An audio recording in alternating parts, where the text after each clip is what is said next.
Testing.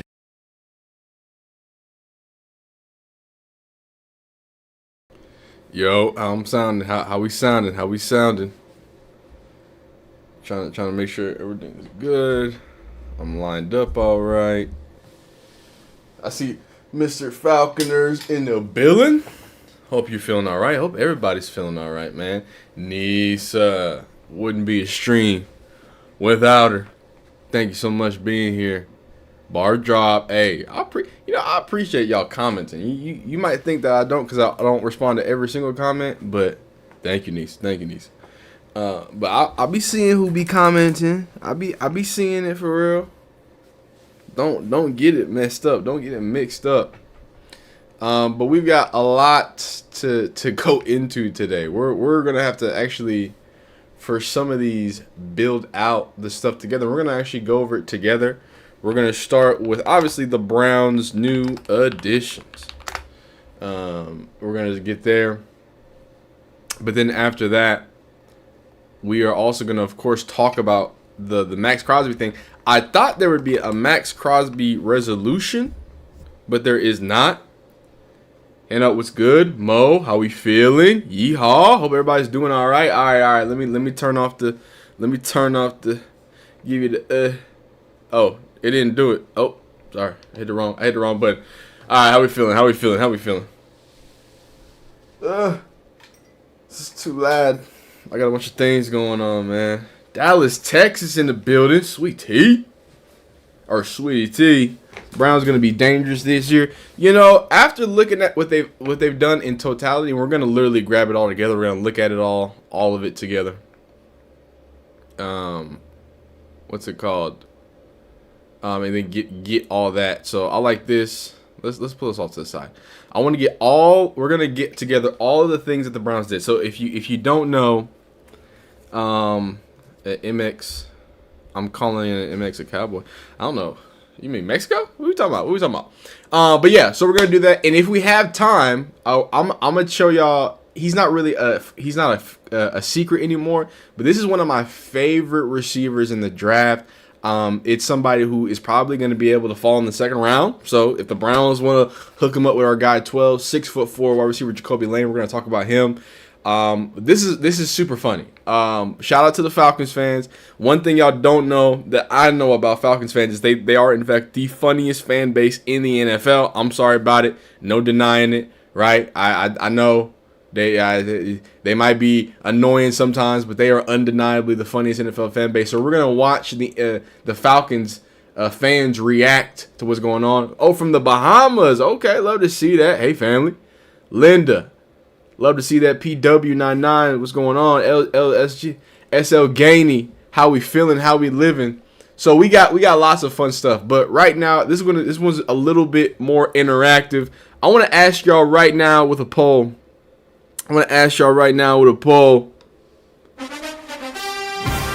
Who or what or did, because I can only really ask yes or no questions, did the Browns do what they needed to do in free agency? Now, I want to point out something very important. This is the important thing. The important thing is that free agency is technically not really over. Do the Browns do what they need to do in free agency? Y'all let me know how y'all feel about that in particular. Answer that poll. And what we're going to do is we're going to collect everything together. So we know offensive lineman. We know we got former Packer, right? Big dog. Lots of positive said, some negative to say, but there's plenty to be say. I want to make sure we have some like not take Jenkins, blah, blah, blah. I want to see, here we go, former Pro Bowl. Here we go, boom. Pro Bowl, Jenkins, that's the center, right? Re-signed Tevin Jenkins. Got Zion Johnson, right? Oh, I don't know why I did that. Boom. So we're going to talk about it. I think the offensive line, when you look at it together, and you know, I could be, you know, y'all know me. I admit when I love admitting when I was wrong. I might have been a little too hasty on the Zion Johnson conversation, Titus Howard conversation. I mean, he was a former Texan, so I'm going to be biased towards him anyway. But when you look at this free agency class in totality for the Browns, they answer some questions. And this when you put everything in perspective and understand that they have 2 first-round picks, they have 6 and they have 24, and they did what they did, it's like, okay, they came in with a plan, and Andrew Berry was serious about handling business, right? 50-50, PW says. 50-50, Sweet Tea says. First Last says, I don't know. And Big Bar Drop says, they've done well so far for what was out there for offensive line-wise. First Last says, I don't think we need to make any big crazy moves. Just keep the team together and make the best draft picks possible. PW says, need left tackle for depth and a wide receiver. And then SL Gainey says, the reports I've been seeing that these players kind of suck and weren't very good players. Is that true? That's not entirely true, right? You know what I'm saying? Like everybody can make everybody look like they're awful and the worst player. Everybody can make look like they're elite, right? They have some pros and cons. Big Trizzy, stop everything. Trizzy, I gotta let me know Jalen Phillips contract right now. I'm putting you on the right now. Trizzy, let us know. $120 million for a man with 2 ACL injuries. Am I mistaken? Trizzy, you let me know. I'm worried for you. I'm worried, but Devin Lloyd. They got Devin Lloyd, not the Raiders, right? I need Trizzy. You need to respond to the Jalen Phillips intel plays. What's going on? Lazy the Goat says Jimmy Horn to the Browns might be loading depth piece. We need to check back in with Jimmy Horn. We need to check in with Jimmy Horn. We saw LeJounte was getting some work in with Colorado. Now we need to check out what's it called, our guy. Now what I want to do here, Intel Play says these O-line. This is Intel Play. He says these O-line trades make me more comfortable with the Browns taking a risk at 6 to fill a hole or 2. Whether that's wide receiver, O-line, or even another D-line player. Needs to shout out Big Triz. Intel Play says if we didn't sign the linebacker from the Jets, I'd say end it with Styles.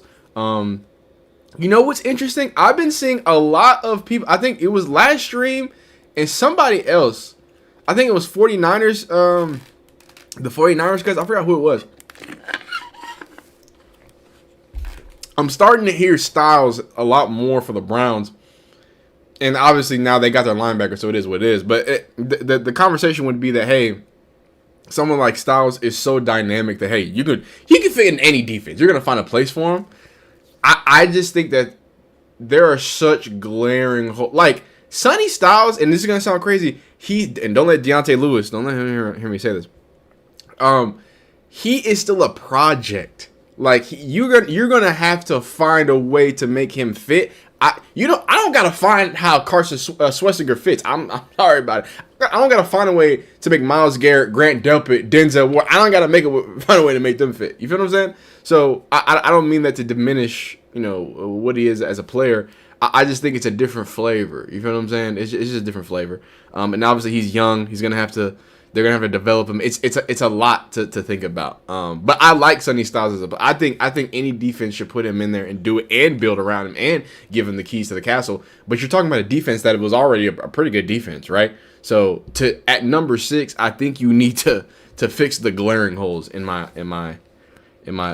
situation. Trizzy said, "Yep, there's no such thing as overpaying an edge." Okay, all right. Trizzy standing on it. I'm not mad at that. No such thing as overpaying edge.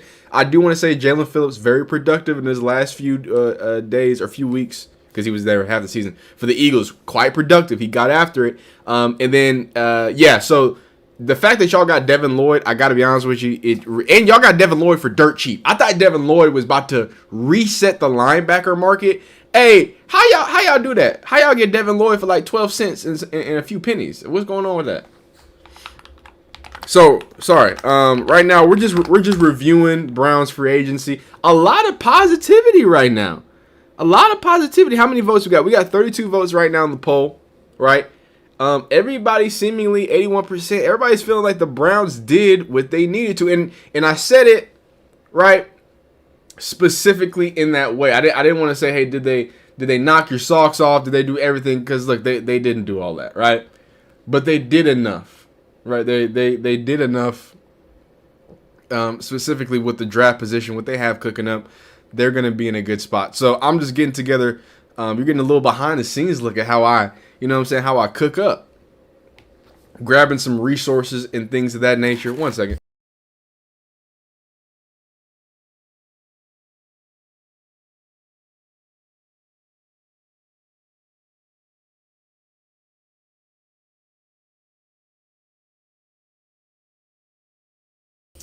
All right, and I need to know what's up, K49er. Styles wants to be an edge. Styles wants to be an edge. Well, his body type definitely says that he wants to be an edge. I can see that. He's trying to be like Kyle Hamilton. Sweetie says, with a young team, it needs 2 years to build a chemistry with new online. Keep building and get some wide receivers. This time could be something. Browns don't have the money to do a lot because of Deshaun. To be fair, they did with the restructuring of the contracts with Denzel and Deshaun. They don't have infinite money, but they have enough to handle what they need to handle. But I am happy about what it's done. Into a place that's fair. I got love for the kid because him and the family are from my hometown, but he's a little android. He's a little android. This is a rough time for people with the last name Lloyd. Yeah, it's tough. The Dallas Cowboys just stepped on the Ravens' dreams. Wait. Did the Cowboys did what? Let me find out. Oh, I thought they did. So we're gonna have to talk about it because obviously there's a lot. Like after we talk about the Browns, there's so many free agency just things in general. There's a lot going on. There's a lot.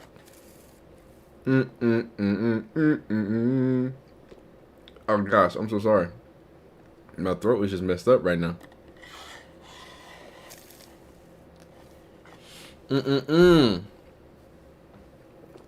All right.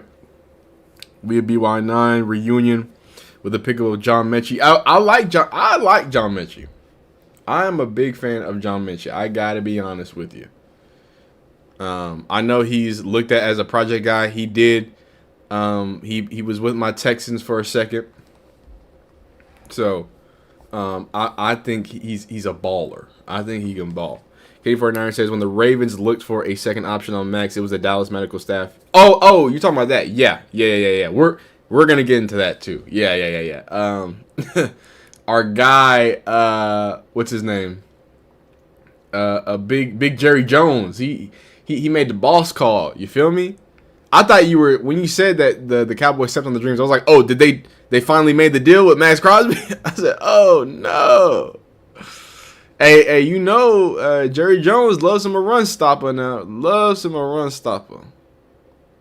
Boom. I got this together. All right, we're going to start here. We're going to talk about offensive line. Talk about who got oh, my God. Shut up. We're about to hop in this video. There's so many positives that have been said about Quincy Williams, first off. I do want to point out, like, he needs his own little time in the light. In fact, Coach Riesling, we're gonna get into a little bit of Coach Riz because he has a breakdown of him, and I think he does a great job, of course. All right, boom. I really do think Quincy Williams is the biggest, baddest pickup here. So this is how we're gonna do it. We're just gonna talk through it. We're gonna talk about money. We're going to talk about what they have, what they don't have. I think I have some PFF rankings over here. Do I not? Here it is. Yeah, I do. So we got Jenkins. Here it is. Boom. Jenkins has this. He has that. Money talked about. I really don't need this. Boom. I need this. I need this. I need this because that's Jenkins. Talk about. Boom. All right, we're about to get into it. Still a great blocking tight end, reliable in the pass game. Yeah, I've heard good things about Stoll. Yeah. It's and you know what? And I think we should just get into the video because I feel like I'm yapping, but what's it called? I'm not wasting it, but we're yapping before the actual video, and I want to give y'all my full thoughts and process it all. You feel me? Make sure I just want to double check with our guy Daniel because you know he be always updating us.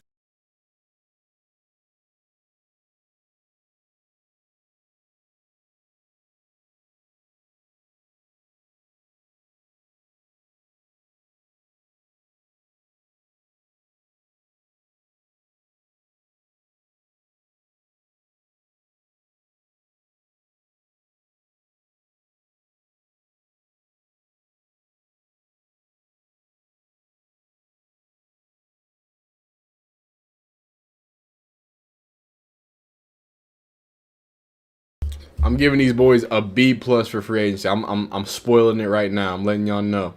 But I'm about to record the video. So we're about to record this. We're about to go from there. Boom. Oh, I love what Titus Howard said. Beautiful stuff. Let me. That's actually gonna be. I want to read that first. Forget all that. I want to read what Titus Howard said first. Beautiful thing what Titus Howard said. I'm gonna show y'all real quick. He said he ready to protect whoever QB1 is in the Cleveland Browns. And I don't know if y'all know.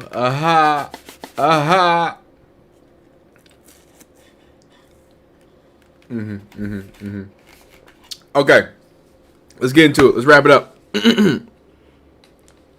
Yeah, sell more FUD. I think the Browns did what they needed to do. Jerry is crafty now. Jerry Jones more interested in winning headlines of football games. I just can't take him seriously. It's hard to, but they're saying he's making real deal plays. You know, Dak did pop off a little last year. Dak's a good quarterback, but that team is they're just the Cowboys. They do Cowboy stuff. He's not the coach. Billy, he's not the coach, but he has so much influence on that dang team, dog. And I mean, you could say that almost with any owner, I feel like, but specifically with him, it's just obscene how much you can see.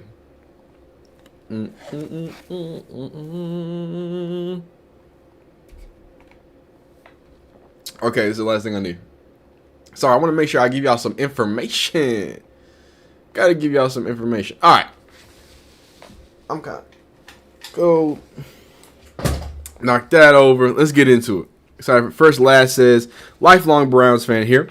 Can somebody reassure me that we are making the right moves? Says he's excited for 12. I think that y'all are making. I think there's like some stat that like, I think only like 5% of free agent signings are like Pro Bowl players, right? And I say that to say the goal in free agency, especially for for a team like the Browns, it shouldn't be to get all these superstars. It really shouldn't. That shouldn't be the goal. The goal should be to build a really good base, something that's going to come in handy, right? I'm thinking 4th and 5th round / talent like value, right? Or maybe not that, maybe 3rd. You know, I'm thinking 2nd, 3rd round value, quote unquote. When I'm talking about, hey, you're gonna play right away, you're gonna be a rotational piece. You feel what I'm saying? Like, so I don't really think that you need to completely fix your team in free agency. You just need to give your team the depth. You need to give yourself options. You need to give yourself breathing room, right? You need to give yourself an identity, right? And I think the Browns, knowing that like the thing that they needed to do was to rebuild an offensive line, I don't think you can be too mad at them for adding to the offensive line. You know what I'm saying? So, you feel me? Let's go public. Let's do it. All right, cool. All right, we're about to get into this. What else? Y'all said Dak got a broken heart. Yeah, the Dak. I don't want to get into that Dak stuff. That will leave. Maybe I'll do the second channel stuff. I gotta put it over there. You feel me? Okay. Ted Barkley says Jerry Jones is the GM too. That's why he has so much influence, for sure. But it's different with Jerry. In Jerry world, it's different. Browns will game. They'll scrappy. I do believe that. First Last says, what are your thoughts on Deshaun Watson? Is he washed or can he actually play QB1? I think we have to see how he recovers. I think he can play good football, but we're gonna have to see how he recovers. But let's fully address this situation. Let's try to grade the Browns free agency.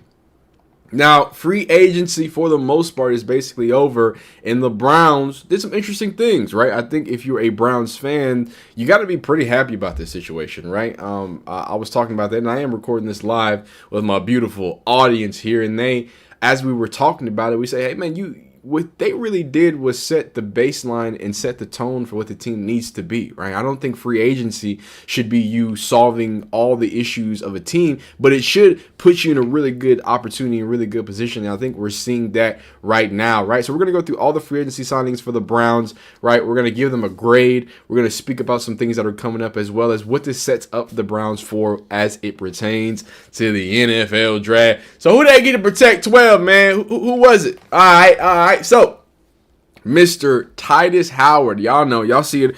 Y'all know I'm a real Texans goon, right? I love me Titus Howard. I think it's a great a piece, not because I think he's the greatest tackle of all time. I think it's because in an offensive line more particular that is lacking in any depth, right? You had four, well technically three, because Joe Bitonio at this point we're all but admitting that he's gonna go ahead and retire.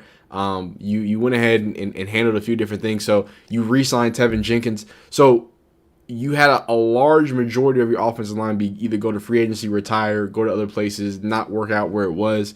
So to be able to get somebody who can play not only right tackle and left tackle, but he can also kick inside, right? And speaking of kicking inside, left guard Zion Johnson, he was the first offensive line in the free agency tampering period. Obviously, Titus Howard was a trade.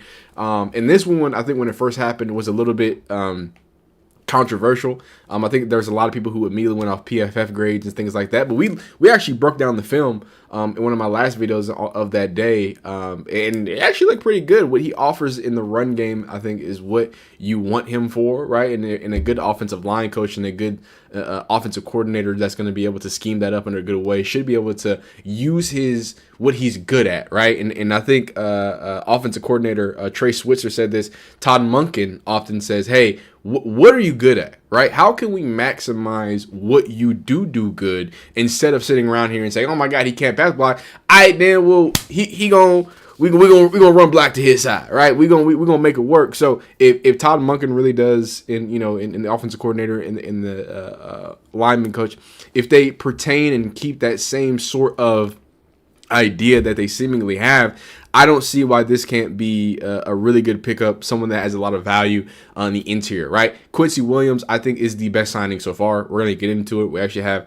another breakdown from Coach Riesland, so we're going to get in there, talk about it as well. Offensive guard Tevin Jenkins is a re-sign. That one's not my favorite, but again, beggars can't be choosers in the world of the Cleveland Browns. Now, he was a rotational piece that rotated in with our guy Wyatt Teller. Now, Wyatt Teller was one of the highest rated offensive linemen when he played, and then there was obviously some controversial situations where he started being rotational, and then he got a phantom injury, and now they let him walk in free agency. Obviously, the Wyatt Teller situation and that former regime, that relationship was a bit interesting. It had a lot of people scratching their heads, and some people alluded to, his affinity for our guy 12. Maybe that had something to do with it. But hey, I don't know, man. But at the end of the day, you lose a quality guard, and instead you re-sign Tevin Jenkins. Again, you're going to get someone who's there, familiar with the locker room, at the bare minimum, who can be serviceable on the interior line. Not the worst thing, especially when you pick at number 6 and 24. And then you go offensive line, Elton Jenkins, and I think this is your highest ceiling, right? He's coming off a fractured leg. He didn't pass a physical for the for the Packers. And speaking of pass, hey, them physicals it's putting people in binds, man. Them physicals, dog. Hey man, you better get your physical right. But don't tell a Ravens fan that, and don't tell a Raiders fan that. But no, in all seriousness, the center that can also play a guard as well, because you do need a center. I believe Ethan Pochich is not on the team, if I am correct. So getting someone like that from Green Bay, who's a 2-time Pro Bowler, who's done a lot of things, who's very active, very mobile. If he's back to what he needs to be at, recovery-wise, that's your starting center. That's a veteran. That's someone who has led and does some great things in the NFL already. Then you have the newest signee today. So I didn't make a video on this because I was going to wrap it all together. You got your guy, Jack Stroll. How are we feeling about this? How we feel? Chat, I got the live chat. How do we feel about Jack Stroll? Well, I'm going to show you a little bit about Jack Stroll. It is a 1-year free agent deal. And just to give you a little bit of input, right? Obviously, our guy, Harold Fannin, right? This is not, I know we want, everybody wants weapons for 12. This is not a weapon for 12. This is help for Harold Fannin. You feel what I'm saying? And Daniel's going to explain that. This is help for Quinshon Judkins, right? He is known to be a blocking tight end. Here's what it says right here. So Cleveland finds a tight end to pair with Harold Fannin Jr. with David Njoku not returning. Stroll, 28, hasn't had more than 123 receiving yards in a season. Hasn't had more than 123 yards receiving in a season. He's primarily used as an inline blocker, which the Browns need. So, I think this is one of those things that if you just look at it and be like, oh my God, who is this dude? He's old. He's an old tight end, blah, blah, blah. But when you really get into the nitty gritty, you got to play your role. Look, man, I need Harold Fannin to have 15 touches a game. That's what I need. I need as much Harold Fannin as the world can take. I need Harold Fannin shoved down everybody's guzzlet, right? Hey, yo, what the fuck? I need that, okay? So I don't need another tight end taken away from Harold Fannin hoops. I need him hooping at a top tier level. So I like this. I like the fact that Harold Fannin, look, he's not a traditional tight end. Let him do what he does. Add somebody with a little bit of experience, with a little bit of flavor, who can do some good things. Daniel goes on to say that Stoll was an undrafted player that spent the first several years of his career with the Eagles. So he's a dog. He's a grinder, right? You know what I mean? He's got that Cleveland about him. You feel what I'm saying? Before spending the 2025 in New Orleans, 81% of his snaps have came from inline alignment, making, inline blocker. Fannin had 50% of his snaps come from an inline alignment, so this could free him up to continue moving around the field in 12 personnel. Hey, watch out. Hey, PSA. Anybody in the AFC North, hey, that boy Fannin coming. Put a corner if you want. Put a linebacker if you dare. Put a safety if you want them to get cooked. It's what he say? It get dangerous. It's gonna get dangerous. Watch out for Harold Fannin. So I like this trade. I like what's going on here, right? And speaking of some positivity adding to what they do to the team. Shout out to my guy Titus Howard, former Texan. Y'all know. Big Texan over here. If CJ Stroud doesn't become Tua Tagovailoa next year, I will be popping it. And I will be very obscene. But something that's not obscene is the beautiful words that Titus Howard said about the quarterback room. He spoke about Shedeur and Deshaun. Interesting. I'm excited for a fresh start, Titus Howard says. Being in a city with such a love for football and just excited to get here and make an impact, especially on the offensive line, to give Shedeur, Deshaun, and all these quarterbacks as much time as possible to make an impact every day and win some games. Hey now, all I'm saying is that the new offensive line, they got Shedeur and they got Deshaun on the brain. Hey now, okay 12, okay, a new offensive line. They excited to block for the guy. You love to see that. Shedeur has been a bit of a galvanizer. Really gets the people going. So you like to see that from Titus Howard. So let's take a look at what this means for the Browns as it stands right now. Darrell Reuter, he did a great job kind of pointing out what the offensive line looks like right now. Zion Johnson as a guard. Tevin Jenkins, re-signed guard. You got Elton Jenkins, who's a free agent, who's a center. Titus Howard's going to play potentially right tackle. Again, he can also play guard, but as it stands right here, these are a bunch of guards. It's 3 guards to tackle. So Titus Howard's going to have to play right tackle, and he played most of his snaps at right tackle for Houston.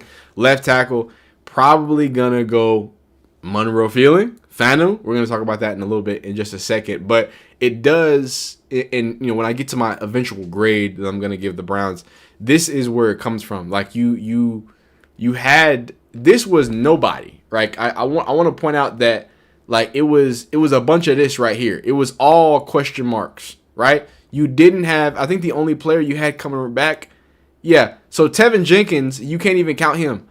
All of these, there was none of this. None of this. I want that to be known. I think you have what's his name? There's a lineman on like on the roster. There's like one lineman on the roster. But you had none of these players coming into free agency. You got to trade, right? You made multiple things happen, and then you re-sign a player that again wasn't going to sign. It might not be the sexiest thing. It might not be the flashiest thing, right? It might not be the craziest thing. It's not going to flood headlines. But for a team that had no literal, like that's not an exaggeration. Like I wish I was exaggerating. Oh, they have they didn't have an offensive line. They didn't have the offensive line. So, here we stand. Here we go.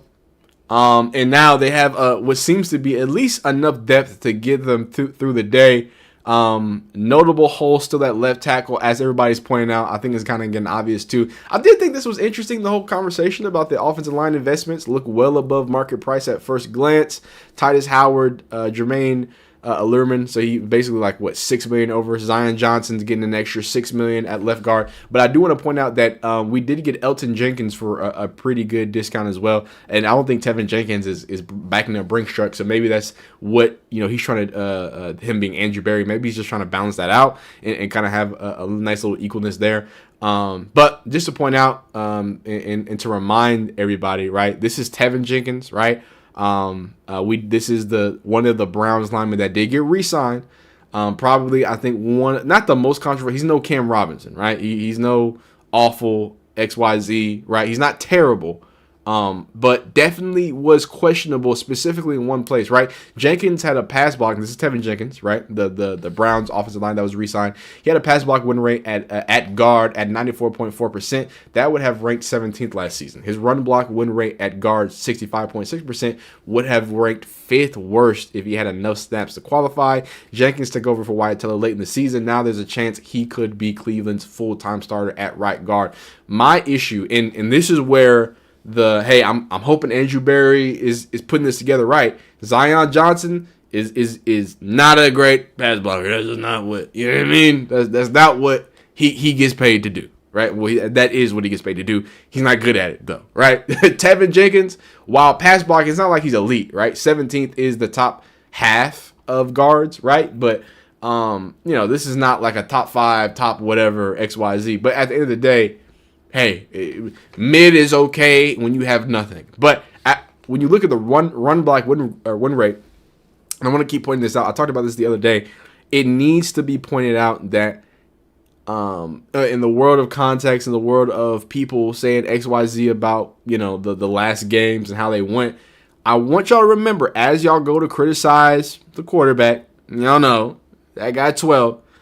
I want y'all to also look at that yard per carry. I also want y'all to look at Quincy Williams, who had an elite first half to the season, and then all of a sudden in that back half, he couldn't even average more than 2.2 yards a game. Like, this is concerning, and I hope that Zion Johnson, being a great run blocker, helps out at Tevin Jenkins. Or, hey, better yet, they go double offensive line in the draft in the first round. They get themselves a guard and a tackle, and we don't even got to talk about Tevin Jenkins, right? And he's just a rotational piece. Maybe that's what it is. But the only thing that's concerning is kind of this, yin and yang, good and bad, but also kind of interests me because maybe there is a method to the madness. Maybe, hey, Zion, we gonna run the Zion side. We ain't running the Tevin Jenkins side. You know what I'm saying?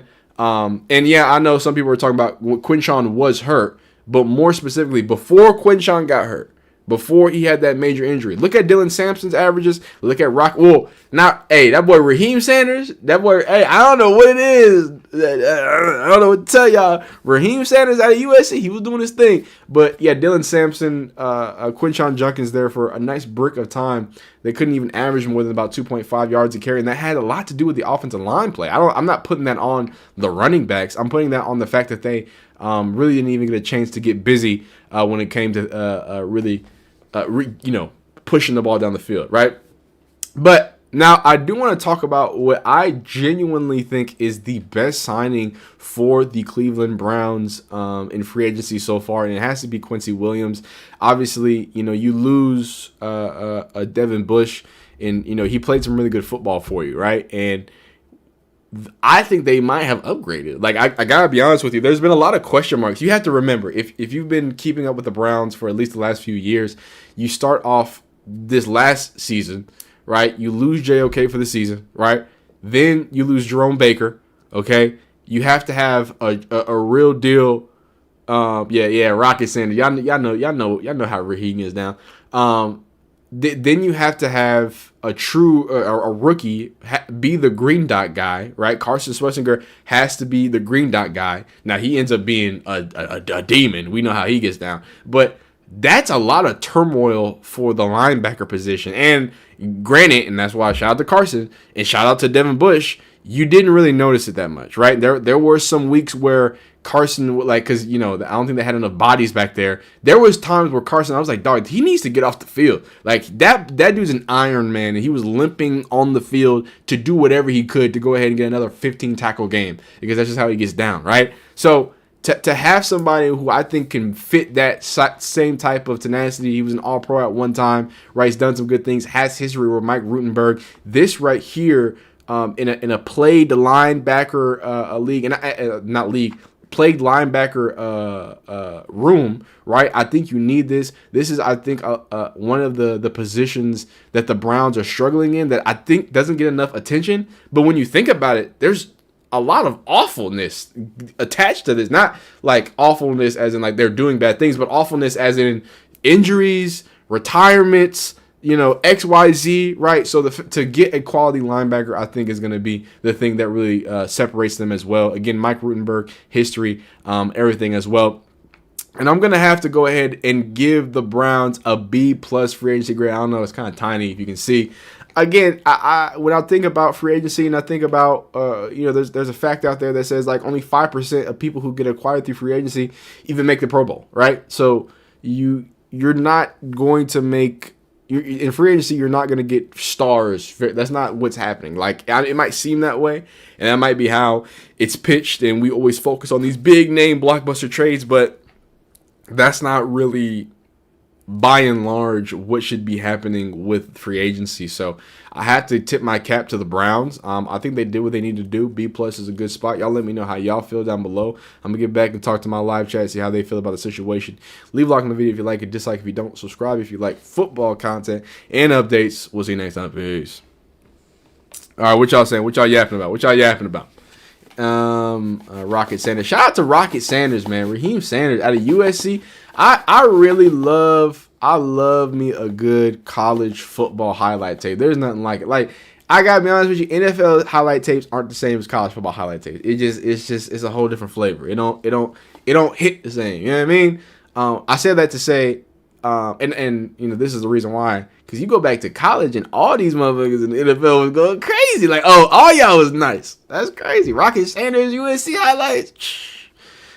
Rocket Sanders Arkansas highlight. Come on now.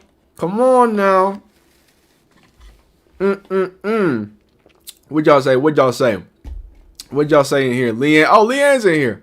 This is completely unrelated, but I just heard Papoose' response. Oh, wow. Papoose. Shout out Papoose. Only if Downward Jones can stay healthy for the Browns. I mean, no, he, not Cody Teller. What's his name? Not Jenkins. What is homie's name? I forgot the lineman. I'm trying to see if he's still on the roster. I'll check it. At Built, not even close to same. Resources they have. Yeah, not flashy. I like that what Tiffy said. Not flashy, but do what they need to do. What's it called?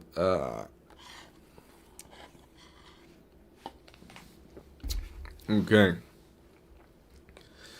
I just need Downward Jones to be healthy. Not Wyatt Teller. Forgot his name. I really forgot his name. It's the other dude. He's like he was like drafted by them. I'll remember it. But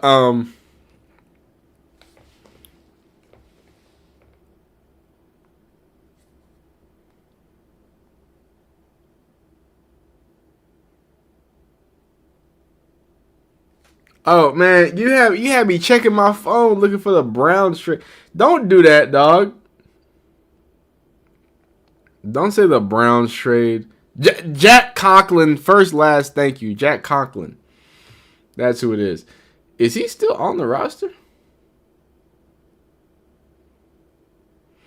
No, Jack Conklin. Jack Conklin.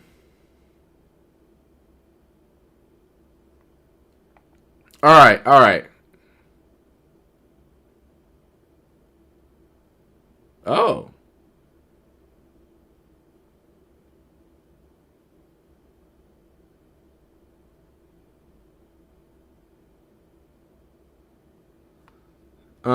I think that the Cleveland Browns just signed a cornerback. They did just sign somebody. I think they just signed a cornerback. It's not confirmed or anything. Oh yeah, and y'all dude James Pierce Jr. It's not looking good, man. Y'all guy James Pierce Jr. It's not looking good for y'all guy.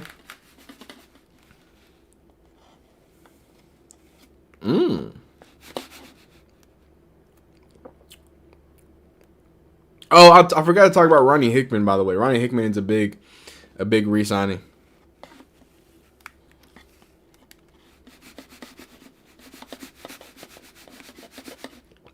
Interesting.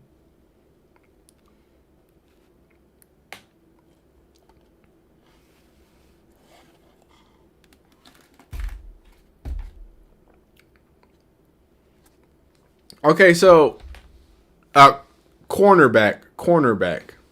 My fault. Cornerback. Yeah, they signed a corner. Kenyon Sadiq. You want a Kenyon Sadiq ex Harold Fannin? That would go crazy. We gotta talk about we have to talk about the Ravens because now that the dust has settled, everything looks crazier. So we've got some quotes and stuff from some other people. Sadiq. Oh no, wait. I don't think his name is Kenyon Sadiq. Wait, I thought y'all meant Kenyon Sadiq. No. Yeah. He's James Pierce Jr. is cooked. Do y'all want another update on him? Because they just released on Rakia Jackson said she was afraid for her life, dog. Tony Brown. I know she said former what's it called? It's a former Texans. What's it called? Former Texans cornerback.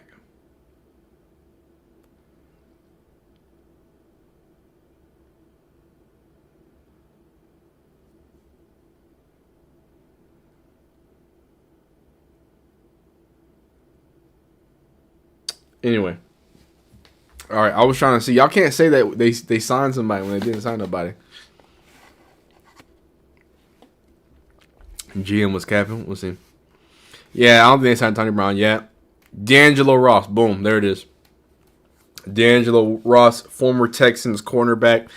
Apparently has signed. I'm not going to report. I'm not a reporter, but I'm not going to yap about it until we get it confirmed. Actually, I'm not familiar with the guy. I know he's a former Texan. I should be telling y'all something. I'm not familiar with him. So, it's one of those players that, Oh. I think I almost kicked a wire off. Sorry, I got wires underneath here. All right. The Ravens situation. I want to know how y'all feel. This is my question. The Falcons are sick right now. They don't have a first-round pick. Yeah, they don't have a first-round pick, and they're about to lose their one of their best defensive players. So that's tough. I do want to ask y'all this. Did the Ravens fleece the Raiders? Boom. And we're gonna put together because some more detail. I have plenty of details here. I have plenty of details. However, this whole situation just kept getting crazier and crazier and wilder, and Jerry Jones is somehow involved, of course. So I want to put all of it together. But as I do that, I want y'all to tell me if you feel there was some fleecing involved here, right?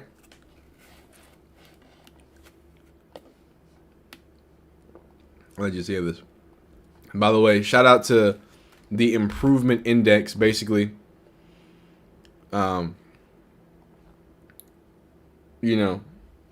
What's it called? According to the improvement index, the Browns, one of the biggest and baddest when it comes to making big things happen in the likes of the world of free agency, which I think is so interesting because, when I think of free agency winners, I think of teams like the Tennessee Titans, who signed a boatload of people, right? I don't really think about the Rams, who really revamped their cornerback room and had a few good additions as well. I don't think about the Dolphins, really. I do think about the Raiders. I do think the Raiders, Lindenbaum, the linebacker position, right, and all the things they did, I really look at them as immediate winners off the top of my head. But it seems that in reality, the Browns are one of the biggest when it comes to actually making an impact. So shout out to that. This is Kevin Cole that put this together. Cool little chart, man. Nerds be putting together some cool charts, man. Some real cool charts. Fleeced. Oh, y'all know I can't spell, man. Y'all know that. Y'all know I can't spell.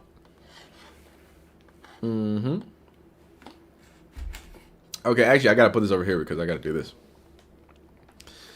And then it came out. This. It's confusing. There's a lot going out now. As a part of the proposed Max Crosby trade, yada yada yada. We already said that. Okay, I already have that. Cool.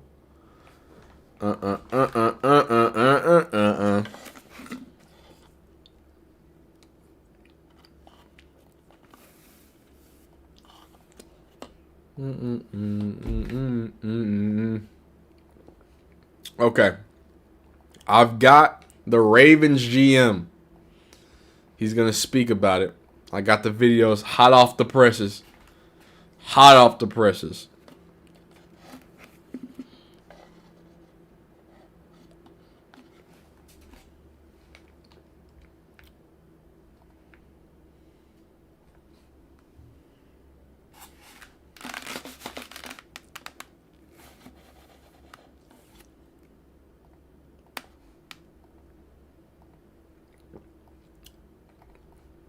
I love, I might have, I know the Browns media probably not a big fan of me because I know Zach Jackson has me blocked on Twitter, and I don't even be tweeting like that, but whatever, not the point.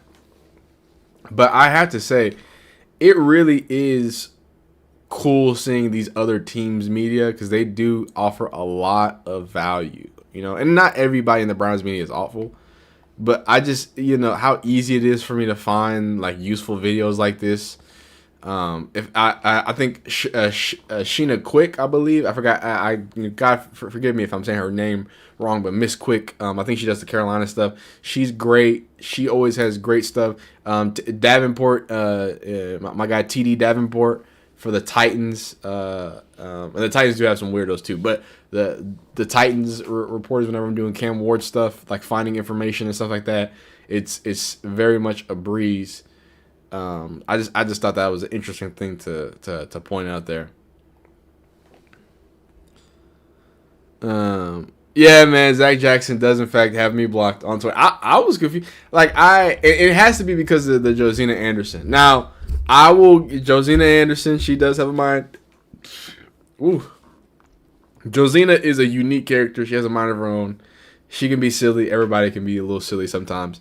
But they be trying to make Josina like this crazy person. And he like told this lie that like she had her sister call the show and say death threats and nothing was ever confirmed, and it was just open threats to try to make Josina look crazy and all this other stuff. I do remember when that was happening, I was tweeting and talking about that, so maybe that. But I don't even be talking about Shedeur on my thing. I keep shit real low key on my Twitter. I don't even want people to know. But I do be getting into arguments with like random people about stuff, just simple stuff. You know what I'm saying? I don't like when people get facetious on me. You feel me? So maybe he seen that and said, "Oh no."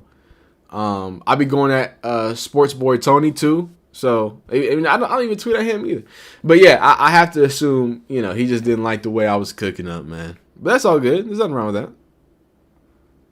I just find it so interesting. I find it so interesting because like again, I don't like I don't say anything crazy. I could say some crazy stuff. I don't be getting into this name calling. I don't call nobody no names. I don't do whatever. I don't even cuss on my Twitter unless I'm trying to make like a bad joke or something like that. So I don't know how you get upset. I have to assume my support for Shedeur. But it is what it is. S. Mary, I appreciate you becoming Hey! We got a member! Trizzy says, hey, Tings, do anyone that does content on the Houston Texans linked to the round table linked to the round table in the AFC South? Hey, Texans, do anyone that does content on the Houston Texans linked to the round table in the AFC South? What do you mean by that? I'm confused on what you're asking, Trizzy. Sometimes I generally wonder how Cleveland media comes up with the things that they come up with. Hey, man, there's lots of stuff going on. Yeah, that's what I'm saying. Like, Josie, I think Josie is kind of funny. Like, it's just not that big of a deal.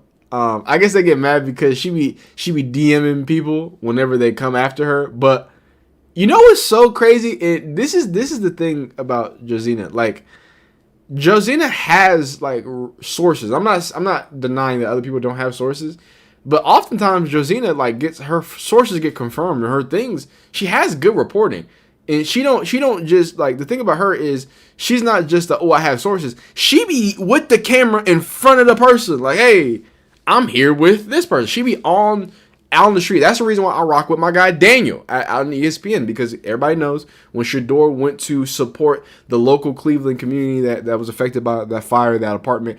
Guess who was boots on the ground? Daniel. I thought Daniel was just sharing the video. I was like, oh, this is his video. Daniel is there. He is in Cleveland. I said, okay. So you know, she might not be my favorite, but they be trying to make her out to be some crazy psycho. It's like, dog, it's just not that deep, dog. It's not that deep. But yeah, Trizzy, I don't know what round table in the AFC South linked to the round table. Like, the round table, like Elden Ring? Like, what do you mean? Like, I'm sorry, what do you mean?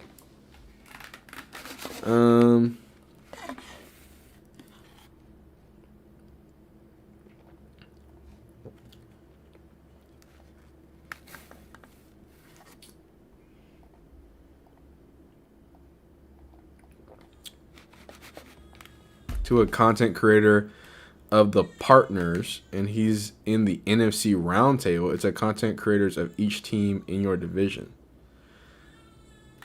I'm subscribed to a content creator of the Panthers, and he's in the NFC roundtable. It's a content creators of each team. Send that, link that to me. That sounds cool. I want to check that out. I've never heard of that roundtable. The only thing like close to that I've heard of is like Chat Sports. Oh. 1 second. I got a little ting sighting. 1 second.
All right. Sorry about that. Just a little bit of a little guy sighting. Boom. All right. Back in business. It's just a little guy. It's just a little dude. Just a little dude.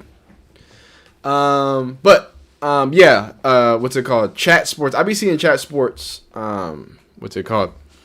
See, that's my thing, and I know a lot of people look at me as some people look at me as a Browns content creator. I think most people who have been following me know that I'm a Shedeur fan, and I honestly talk about a lot of other teams.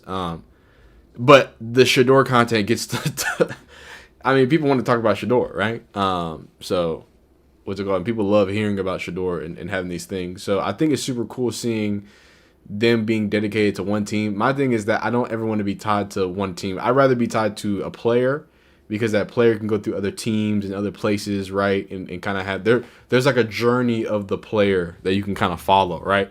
So I'm still a Texans fan and I still make Texans videos, but to follow this journey of someone who is undeniably, right, he is the biggest cultural, whether you like it or not, biggest cultural story in sports right now. So, being able to see that, watch it happen, comment on it, I think it's interesting. But I think it's dope to see that people be able to kind of talk to those teams. It just gets very specific sometimes. And I like being able to yap about other stuff too. Yeah, I guess so. There's a content creator for each team in the division. They just be evaluating each team's free agency drafts and games during the regular season. Yeah, Trees, go ahead and link that. I like me some good. I like some good content.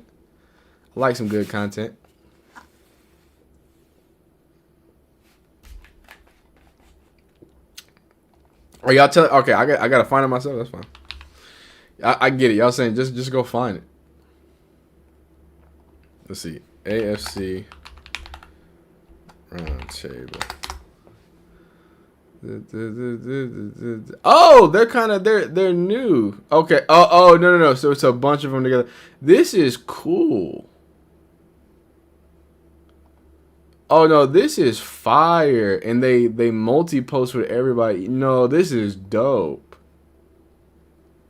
This is how you do it. This is how you do like a multi-joint. This is cool. I'm rocking with them. Yo, AFC South roundtable. I guess they do, they have each division and then they do multi of all their shit. Yeah, this is fresh. I'm rocking with this. Who's all in here? Oh, I know him. I'm UCF Jaguar. I know him. I don't know Texans Talk 713, but I do know this guy, UCF Jaguar. I think I was watching some stuff for what do you call? I think I was watching some stuff for God, what is that stuff called? Travis Hunter. I think I was watching some Travis Hunter film and I think he had it. This dude's dope. I rock with this guy.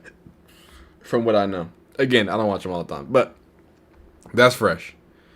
AFC East roundtable. Okay. That's pretty cool. So yeah, so kind of Intel sportsy, right, where they have like a conglomerate, but at the same time they're coming together.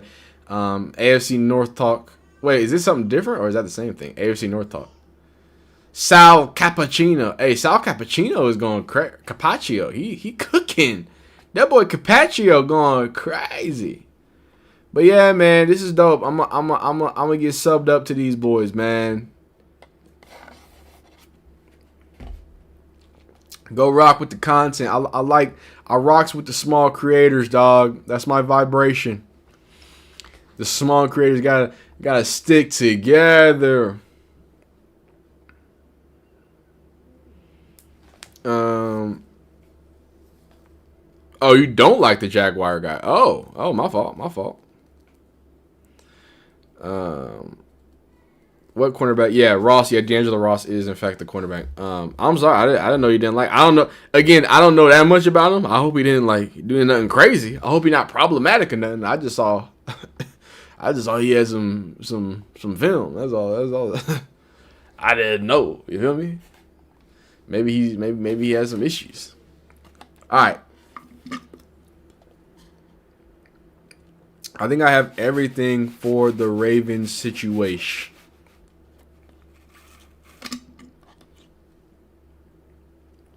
And we're going to get into it. Here we go. This is where, oh my God. This is where it gets real nasty. The Cowboys getting involved with it. Jeez Louise.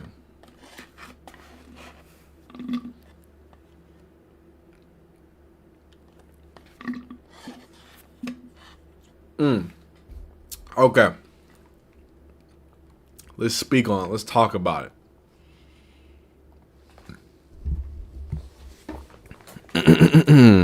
I rock with anyone 40K subs or less. Once you hit 41, I'm out. Oh dang, Intel about to be out of here in a second. The Jaguars guy has said some off-putting things about Sanders I happened to come across during his live. Oh man.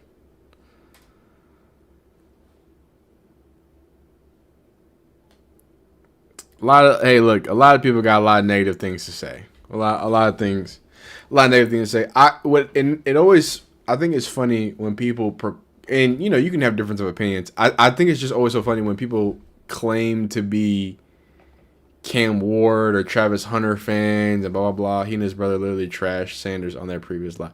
Oh, well that's a little different. That's different from what you said. Okay, well that's different. If they're just trashing on him and his brother. But I think it's interesting to be like a Jaguars fan, and I'm assuming, rock with Travis Hunter and know what Travis Hunter does and what he does. Oh, hey, Trizzy, I appreciate you stopping by. Yeah, go get your grub in. Being these fans of these people or whatnot, or the biggest one is like being a Cam Ward fan. I be having Cam Ward when I make Cam Ward videos. People are like, nah, stay on that side. I'm like, what side, dog? Like, are y'all new here? Like, I really do think people are, because they don't watch enough football, right? They think that like, and because of the way the media has accurately propagandized supporting Shedeur. I mean, if you support JJ McCarthy, it's all good. But if you support Shedeur, it's for sure. I'm gonna check him out. Trizzy, it looks fire. I'm gonna check him out. You have a great night, by the way, brother. Appreciate you coming by. But it's like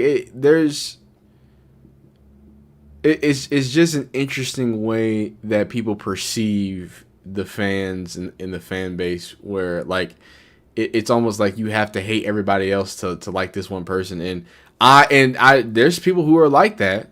I'm not gonna deny that. But anybody who rocks with me, y'all know that I'm just not like that. Sometimes y'all get on to y'all be checking me because I be giving people too much grace. I like giving people grace. You know what I'm saying?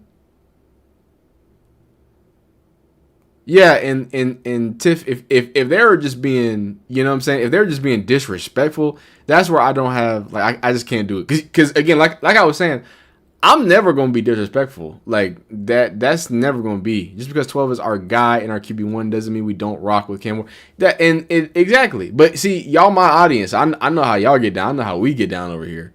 But there's a lot of people who try to use that cop-out and try to be like, oh, see, you can't, no, man, Cam Ward's better. And it's like, I think they're both fire. Like, why can't I like vanilla and chocolate ice cream? Like, golly, why?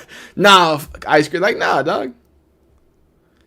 Yeah, it doesn't need to be that. And this is the last thing I'm going to say about the disrespect. The thing that makes me upset is that, like, Shedeur is not the guy that, like, begets a bunch of disrespect. He's not going around calling people out. He don't say nothing. Whenever you hear him in the press conference, he respects his coach. He respects his teammates. You hear anything behind the scenes from the players, he works hard. He's respectful. He's a positive guy. Like, what would make you feel like so disrespectful towards him? Either it's spite because you don't like that people like him, right? And hey, man, it's tough. Some people's parents don't hug them, right? Or, you know what I'm saying, it's just you just being disingenuous, it being like hateful. You know, you feel what I'm saying? But yeah, but that is what that is. Y'all know how that gets down. But I want to talk about this. I want to talk about this right here, man.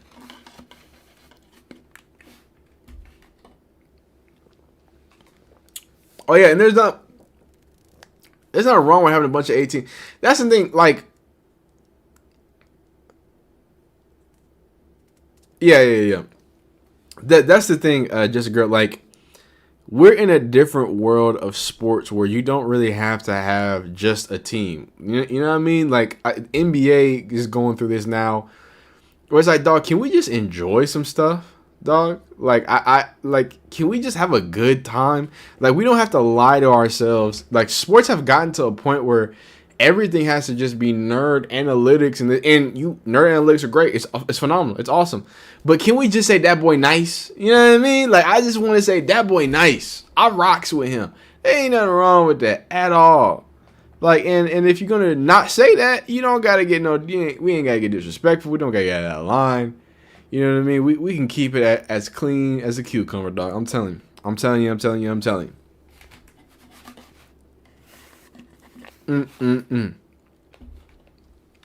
Okay, but let's really do it. Let's get into it. So I asked y'all before we get this going. I asked y'all if the Ravens fleeced the Raiders. 75% of y'all said yes. The Ravens fleeced the Raiders. That's a tough scene. All right, let's get to this one.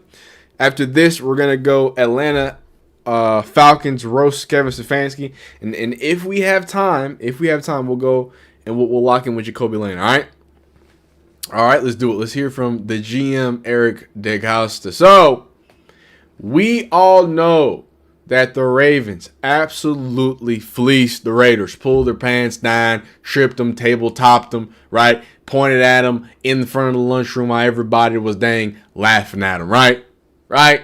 We all agree. We all agree that the Ravens completely fleeced the Raiders, pulling out of the Max Crosby deal at what seemed like the 12th hour in the world of free agency. As I stand right now, Max Crosby does not have a deal, hasn't been traded, and the Raiders have another $30 million on their cap, and the Ravens get both of their first-round picks from this year and next year back, and now they have Trey Hendrickson. Now, when we first talked about the Ravens getting Max Crosby, something I pointed out is that the Ravens were at the bottom half of the league. I think they were the third worst when it came to total numbers of sacks. They in fact had one of their lowest sack numbers as a franchise in 15 years. The thing about Max Crosby is that it's not that he can't. That boy can get up to quarterback, but he's more of an equal guy. He's really good in the run game, and he gives you plenty of pressure in the pass game. Trey Hendrickson, though, he's a pass specialist, right? He don't really got a lot of ass behind him, but he is a specialist when it comes to technique, leverage, using his hands, and really winning on the outside there to get to the quarterback. So this is something that is going to immediately fix some things. It also was reported that apparently Max Crosby and Trey Hendrickson, it was supposed to be a tag team combo. Trey Hendrickson was told by Max Crosby, or Max Crosby was told that when they sign him, they're going to sign him too. So maybe this isn't a big wool over their eyes, right? Maybe there is something bigger. Maybe, Jerry Jones's doctor, maybe he didn't do anything crazy, and this is all up to snuff, and the knee was really that bad. But it doesn't matter until we hear from the man himself, Ravens GM. And again, the Ravens haven't said anything at this point. The Raiders came out and said that a trade was backed out. The Ravens didn't put out no graphics. They just got their picks back, and then they signed a player. So let's hear some of the comments when it came to Mr. Costa about not being able to and backing out of this deal for Max Crosby.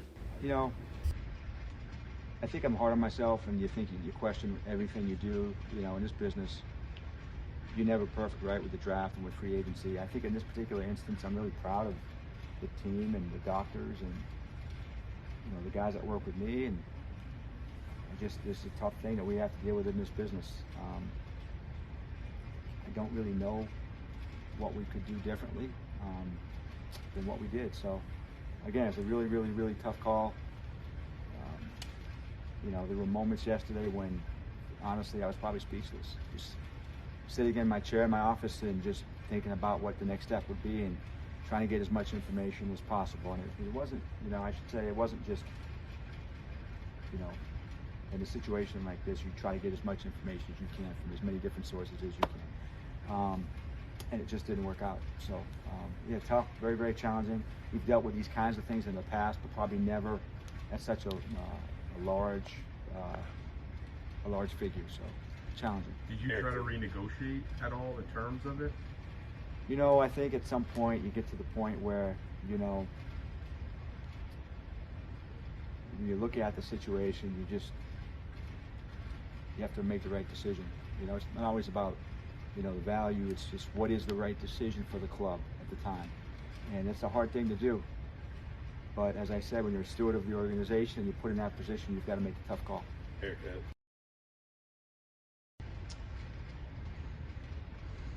Yeah, like you said, in this business you have a lot of tough conversations, right? It was tough. It's a guy that I really admire as a player. I mean, you've all watched him play, so you all know what he's like as a player. Speaking of breaking the news to Max Crosby, by the way. Plays like a Raven, So, yeah, it's challenging. You get emotionally attached. That's what I would say. And we're going to watch one more video, and then I'm going to kind of comment on his comments here. And this is him speaking about why the Max Crosby trade was rescinded. So this is getting deeper into the nitty-gritty of the situation. So the first thing I would say, Jameson, is we were down in Florida last week. Had the chance to meet with Steve for about 36 hours maybe. And spent a lot of time talking about different ways to improve our team. Free agency, re-signing guys, trades, all kinds of the draft, all kinds of stuff. We were really excited about potentially adding Max to our team. I had already begun discussions with John Spytek. Those discussions continued. We were really thinking that we were gaining some traction. We did. I would say as part of the normal sort of trade process, I mean, there's a lot of different parts involved with the trade process. We've done a lot of different trades, and one of the key things is that, you bring the player in, you try to get as much information as you can. We did that, and we were not able to complete the process of acquiring the player based on, our assessment of the situation. Very, very, I think, disappointing to me. Nobody more disappointed than me. Player I greatly admire. I think one of my favorite players in the entire NFL. I know our fans are upset, devastated. I understand that. Tough situation. But I think for the Ravens, the right situation. And my role as GM and Jesse's role as head coach and Sasha's role as president, stewards of the organization. And we have to make tough calls. And this was certainly a tough call to make. Hey, certainly very, very tough call to make. So let's talk about it. In the aftermath of that, they obviously signed Trey Hendrickson, and that seems to confirm a lot of people's conspiracy theories of like, hey, why did this take so long? Why at the last minute? Why was he being denied of a physical on a knee that we knew wasn't going to be ready by this time? A lot of those questions, we don't have full answers to, but at least we have a little more context to, and we're going to get into that. But I want to speak to that. You can see the pain, dog. Like this is not, as much as, maybe GMs are really good actors and he's putting on. He fooled me. But that does seem like a guy who's very uncomfortable having this conversation. That does seem like a guy who is truly begrudging having to acknowledge the fact that a big part I'm having the hiccups right now. A big part in having and taking your team to the next level, having your all-world quarterback in Lamar Jackson take that next step and really be able to compete for a championship has to do with shoring up your defense, specifically shoring up your defensive and pass rush, right? So you're gonna get theoretically going to get two players that immediately can fix some of those problems. You can help out the young Mike Green out of Marshall. He had some pretty good pass rates, but still, when you measure him up to the rest of the league, the efficiency numbers weren't that great for him either. So it's not just, oh, dang, this deal goes through and this is a big name thing. But no, this is my God, we needed that. We needed as many edge players as possible, especially the way that the pressure rates were going, especially the way the protection was from sack rates, right? I have to assume that, Max Crosby getting snatched up is one of the reasons why Jalen Phillips got the contract that he got. I would have to assume that. I would have to assume that the way this all went about left ripples effect. So the fact that we initially got reports that a lot of GMs were still pissed about this, although it seems like the way that he's reporting it, hey, he didn't want to do this, we're going to see. But let's get into some of the details that we have, right? So Deanna Rossini has been at the top of the situation. She was one of the first people to report that it was indeed a failed physical to get us to where we are. So she says, as a part of the proposed trade for Max Crosby, the Ravens were also prepared to sign him to a revised contract that would have paid him near top of the pass rusher market. Had the deal gone through, it would have made also signing Trey Hendrickson very difficult. Instead, Baltimore lands Hendrickson on a deal roughly $8 to $10 million cheaper per year, and the Ravens retain their first round draft pick. So this is where it gets a little, we're starting to get a little, you know what I mean? Hey, we gonna get shout out to live chat. Marie says, hey, you know, it seems like this is all just leading up to Max Crosby becoming a Cowboy, but this is interesting. Because we just listened to Eric DeCosta say, you know, yada, yada, yada, this and that. There were reports of, you know, him wanting to sign both of them. Now we get reports that Max Crosby wasn't just signing a deal and just going to come. No. They had him, shout out Intel Plays in live chat. Yeah, they had Max Crosby hobble up to Baltimore on the PJ. They said, hey, this is what we're going to do. Check this out. We going to rework your contract so you getting paid at the top of the market. Yeah. We know your knees messed up. And then get into the physical and then be like, oh, yeah, this ain't, player. This ain't going to work. The more details that come out, it just seems nastier. Forget being nasty to the Raiders. This is nasty to Max Crosby. We go and I said this I think last night when it happened and the trade pulled out. Max Crosby don't have for the level of talent he has. He don't got a crazy deal because he was paid a while ago. This is why I say GMs. Jerry Jones, don't wait to pay your players, because if you wait to pay your players, the market is just going to keep, the cap going to keep going up. The market keeps resetting. So all you're going to do is save money the sooner you pay them. You either pay them now or it be a problem. You have a Le'Veon Bell situation, right? 2 years from now, right? So Max Crosby's deal was just not that bad of a deal. It's just, it's an edge deal. He getting some money. I don't want to lie to you. But it wasn't the top of the market deal.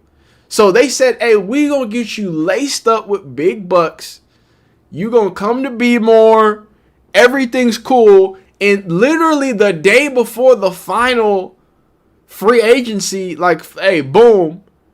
That's what's coming out. Now, I do want to point out, as we go through some of the more of these details, I know everybody's pretending like, Wednesday at 4 o'clock that free agency is over. Dog, people are still getting signed. We have trades still coming up. Kyler Murray said he's going to make his decision tomorrow. So there's still things that are going to happen. So I assume that Max Crosby is going to find a suitor. I would say that. I would have to hope they would do that. Just because I feel like that's a weird mending of a relationship. But I do want to point out the Raiders have enough cap to keep Max Crosby on the team. And they got a lot of new defense play. Like, my thing is, like, and that's why I have to assume that they needed to just get him off the right, because maybe there's it has to be a relationship problem, because you have Nakobe Dean, you got Quay Walker, you got Tyler Linderbaum on the offensive side, you got the Fernando Mendoza basically. That's who's gonna be. You got Ashton Jeanty. Everybody's forgetting about him. Like, in a year or two, this is a team that could probably make something shake, like, especially how they attack the free agency. So I have to really be scratching my head about why wasn't the plan just to be aggressive in free agency with Max Crosby? Why not sit down and say, hey, or again, new head coach, but still, why not sit down and say, hey, Max Crosby, we gonna go up and get some dogs to come help you be a dog. Maybe he was tired of it. Maybe he outgrew it. Who would know? Now, again, more reports. More things that are interesting. This was from this morning, right? It was made clear by multiple people around the NFL at all levels that Baltimore had all the information and understood where Max Crosby's knee was in terms of his recovery timeline. Many in the league believe GM Eric DeCosta and the Ravens ultimately got cold feet. Now, Eric DeCosta, he says otherwise. Now, this isn't just one reporter that's putting this out there. This is Kimberly Martin. She says, around the NFL, to the Crosby Hendricks fallout is wild. Several front office execs, right, texted me the same word, shady. Shout out Eminem. Shout out LaShawn McCoy, right? She was told, Baltimore had reservations about Crosby's knee, but there's skepticism across the NFL. One said teams will be very cautious with Baltimore going forward. And can I just say that's some bullshit? Like I you know what I'm saying? That it's bullshit. I don't know. That's the wrong button. I hit the wrong button. I had to. Is that better? I need to find something better, a better bullshit button. But that's bullshit. That I don't believe that. I don't believe that. If Kyle Hamilton is up for a trade, well, we're just not gonna trade for. Eat a bag of dicks. Like y'all gonna trade for Kyle Hamilton if he comes up for trade. Let's just not even have that conversation, okay? But it does not mean that people won't put the Browns tax and apply it to the old Browns and the Baltimore Ravens. I got that right? They took the team and went to Baltimore, and then the whole situation. This new team is 1999. And then just a few other situations here that kind of adds a little. Force to the fire. That's crazy. I feel like that's insensitive. Fuel to the fire. Trey Hendrickson expected a $30 million plus market. It never came. Then the Ravens Max Crosby situation happened, and he landed a $28 million plus deal with incentives to reach $30 million. Around the NFL, the belief is simple. If Trey got paid elsewhere on day one, Max Crosby would still be a Raven. We're still waiting to hear from Baltimore, and this was earlier in the day before Eric DeCosta came on. There are big people in the NFL, big representatives in the NFL that are painting this like the Baltimore Ravens really did some nasty stuff, dog. Like real nasty stuff. So I want to talk about this because and I talk often on this channel about media propaganda, how narratives are made, right? There could be an argument here, and we're about to listen to a little bit of Shady. We're going to read a few more things, right? Some theories and stuff like that. I want to point something out, right? The thing I want to point out is that as we go through these things and see these situations, remember what's being reported. What's being reported is that Deontay, I just paused the video. Deontay, what's good? What's happening, man? What's happening? We live in life. I'm happy you made it, man. You missed it. I went on a Sonny Styles to the Ohio State Buckeyes rant. You know what I mean? I wasn't rocking with it. But I'm gonna get right back into this. I'm gonna get back into the video. The way media and propaganda, the way these things are propped up is through unnamed sources, through people alleging that I got a text from this person and that person. And I'm going to have to admit and take what they say on face value. Here's what I'm saying. I don't think what they're being said or what they're getting, I don't think that they're lying, that people are telling them that. What I would argue is maybe there are some people who are the people telling them that are lying. Now, that has been confirmed. We're getting conflicting reports from Deanna Rossini, who seems to be the top person, right? You feel me? You're getting conflicting reports from Eric DeCosta. Okay? So, it's not that I don't believe what's being reported. What I just want y'all to do is pay attention to how and what information is being reported. Remember that these reporters, these basically aggregates that are giving you this information and saying all these people come, they can only go off of what those other people. Tiffy gets it in the live chat. You feel me? You feel me? So I just want y'all to know there's a bit of detachment away from the way that a narrative is going to be created. If the Ravens actually didn't screw anybody over, and let's say Crosby's knee was that bad, but I'm about to show you something about the surgeon. I'm about to show you the fact that just so happened a Dallas Cowboys surgeon, and we know how Jerry Jones gets down, right? Ari Mirov says the theories on this app will be completely off the rails if the Ravens side Trey Hendrickson, who, by the way, is returning from core muscle surgery and will also need to pass a physical. The Ravens pivot from Max Crosby to Trey Hendrickson. The Crosby trade was for 2 firsts, and he was due $112 in base in value over the next 4 years. They now signed Trey Hendrickson for $112 over the next 4 years. So look. It could be a narrative. It could be nasty. Deanna Rossini reports that when they signed Max Crosby, they told him this is nasty. It really is getting nasty right now. The more that I start looking at this, Deanna Rossini reports that they told Max Crosby, we're going to take your base salary, we're going to shoot it up to top of the market. They then, the next day that they pull out of the deal, they then signed Trey Hendrickson for the same amount of money, but they get their 4th round picks. That looks nasty. That looks suspicious. And when you have someone like Shady saying, hey, this isn't Madden, this isn't fantasy, you cannot renege on deals. You got the Cowboys team doctor, who was among the doctors the Ravens consulted. Cooper is a renowned knee specialist. While it's unlikely he shared info with the Cowboys, the pause from Dallas could have been linked. And by the way, I know this doesn't fit the narrative, but the Dallas Cowboys apparently, after this happened, they stopped pursuing him.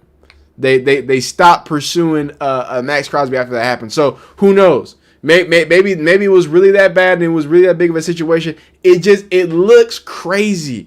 If I put it all together, it really makes it seem like the Ravens are evil. Now, they could very well be evil, but this is like some of the worst case scenario stuff ever. They sign a player whose primary action is not really rushing the quarterback. He's good at rushing and he's good at attacking the run game. Some people call him one of the better run defenders in the league, right? Not to take anything away from his pass rushing, but then you sign a cheaper, in market and apparently promises, pass rushing specialist, get your 1st round picks back at the last day of free agency after promising an all-world player who had been stuck in the Raiders top tier edge money. It don't look great. It don't look great. But y'all let me know how y'all feel down below in the comments. This is one of the craziest stories in the NFL. But at the end of the day, the Ravens get a mulligan. They get to retry. They get a pass rushing specialist. And apparently people ain't going to trust him. So, we'll see. Deontay, what's good? Larry, what you doing in here, man? I see you be pinging me on TikTok. I don't be on TikTok on live, man. I gotta lock back in. Peekaboo says, all the more reason you should be a new Browns player. Deontay Lewis in the building. Leanne, y'all know what Leanne get into, man. Leanne, one of the best in the business. The Ravens-Raiders craze is messed up. Intel plays. They finesse, not gonna lie. Deontay, I'm trying to say, like, when you look at everything, it's like, huh? Like, huh? That's a little different. That adds up a little different. That pot don't, you know what I mean? Deontay, we're doing great, man. I appreciate you checking in on me, little tings. Beautiful, lovely lady. We're doing all right, man. We staying alive. We surviving. I actually had to pop out because he popped up for a second. It wasn't my lady's fault. He's literally he be popping up random out of his sleep. Like he be knocked out. And I went in there and mom's just there. He's over there upset. I'm like, what's going on, big dog? What's going on? He's going through a situation. He's figuring out the sleeping thing, right? But he's in an absolute joy. My lady's been an absolute angel. What's it called? You know, she's watching the little dude as I yell into mics. I mean, I there's nobody better than me. I'm sorry about it. I got a little beautiful little chubby cheek peanut in there, right? I'm a pinch his cheeks and I'm gonna go lay down and go to sleep. Oh! Hey! The cool little $5. Hey man, y'all know, hey, the diaper fund, I need that. Everything means to me. But yes, Deontay, the Undertaker pop up. Yes, that's how he be, man. He be doing his hands like that. I be like, chill out. Deontay, man, I appreciate it, man. I appreciate it. It's about to be college football season. I do want to ask you. We're not gonna get too deep into college football weeds. We do gotta do this Atlanta Falcons video. We're gonna do it. I do need to ask you how you feel about the Ohio State spring practices so far. I've been watching some of them clips. y'all niggas look scary. I'm just gonna say, I don't know what to say. Y'all kind of look scary. Now, them Longhorns, hey, nah, yo, better watch out. But yeah, them Ohio State boys, they look scary, dog. They look scary. They look big up front. Sanchez is gonna get to start at cornerback. You got Henry. How tall is Chris Henry, by the way? Deontay, is he 6'9"? That boy is huge. He makes Jeremiah Smith look small. Nah, man, talk about it. Appreciate you, Intel Plays. I really do appreciate it. I really do appreciate you, Intel Plays.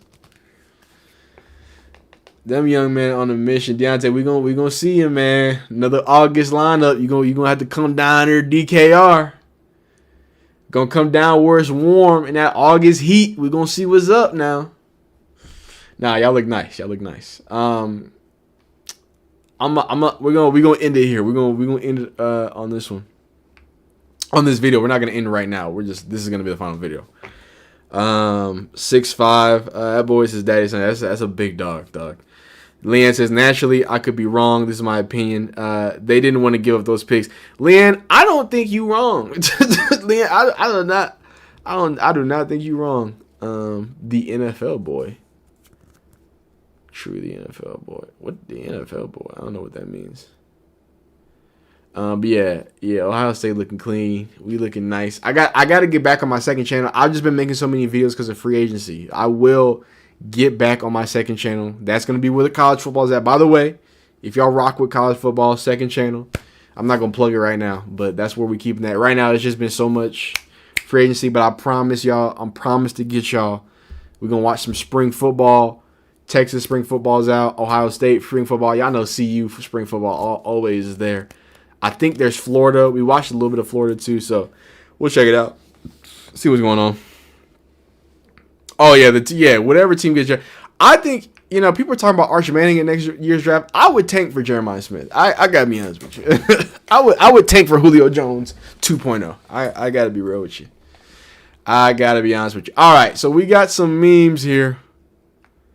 We've got some memes. Oh, did I get? I want to get a few more TikToks. I want to get a few more. These are kind of funny. I want to get a few more TikToks. But these are hilarious. So this is a video concept. Do you like this video concept? Jeremiah Smith is probably going to be special in the NFL. The young man is not even in his physical prime yet. That is crazy to think about, dog.